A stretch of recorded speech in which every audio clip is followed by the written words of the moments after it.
Exodus chapter 2. Jonitie nyach ma ot pa Levi mokadho nyo bende olemo bong mobedo nyar pa Levi. Nyo dhako onyuoyo bende onyuolo wuode nyosano go otieko neno go ni go obedo nyathi maber go opondo go dwe adek. Nyosa obino ni go ido kinyal medo pondo go nyo go olimori go opthuel bende go ouko opno gigil kod gima umo. Nyo oketho nyathi iye bende onino nyathi inyothe chegi ni kach padhola. Nyo nyamin pero chungo kama bor wuoko oneni ginang'o mala bedo kuomgo. Nyo nyar pa Fero oloro piny ni oluokere idhop bende ido nyich pere jowuotho chegini gigo ithenge padhop. Nyo sama go oneno op idie nyothe go odhiro nyich pero joli opno. Nyo sano go tieko yawo opno go oneno nyathi. Nyo neni nyathi oyuak nyo go olimo we komgo bende owacho me obedo nyathi maoki nyithindo pa jo Hebrew.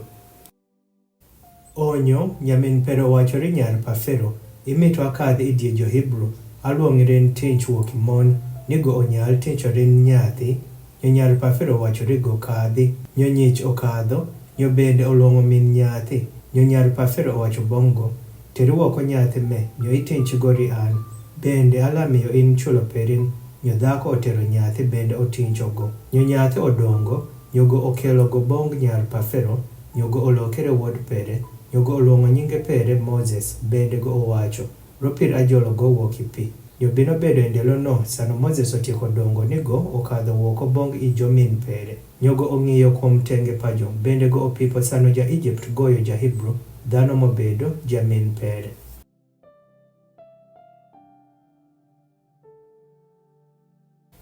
Nyogo ong'iyo iroyo me kod iroyo man. Nyosano go tieko neno ni ongoye nyach ma ido neno go ogoyo ja Egypt bende go opondo go ikuoyo.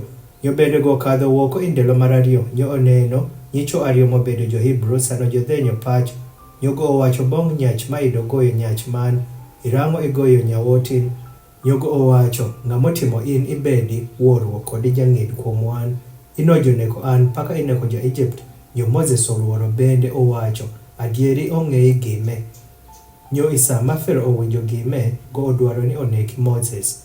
To Moses oringo wuok ifwang' pa Fero nyo okadho obedo ilowo ma Midian. Nyo go obedo piny ichegini juom. Nyo javas pa Midian ido nigi nyari na abiriyo. Nyo jobino bende jotuomo pi bende jomomo kamadhi ni jomi pi kench pa bapa jo. Nyo jokar jobino bende joriemo jowuoko to Moses ochungo bende okonyo jo bende omipo kench pa jo. Nyesano jotieko bino bong Reul bapa jo go owacho weduoko piyo nedi kononi. Nyo jowacho ja Egypt amobotho wan wuok iching pa jokar. Nyo bende go amotuomo pi maromori wan bende amomipo kench. Nyo go owacho bong nyarin pere. Nyo go tieko ne irang'o weyo nyachno luong'i go ni go onyal chamo mgat. Nyo Moses olimo yebo ni obedi gi nyachno. Nyo go omiyo Moses nyar pere Sipora. Nyo go onyuolori go wuod. Nyo go oluongo nyinge pere Gashom ropir go owacho ido chango abedo jager ilowo magir.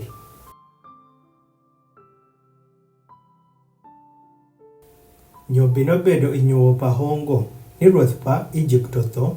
Nyo nyithindo ma Israel jotwich rotwich bende joywako. Nyo ywako pa jo bino malo bong were rotwij pa jo. Nyo were owinjo thil pa jo bende were opoyo kove na pere gi Abraham gi Isaac kod gi Jacob. Nyo were ong'eyo kuom nyithindo ma Israel bende were olimo buoro kuom jo.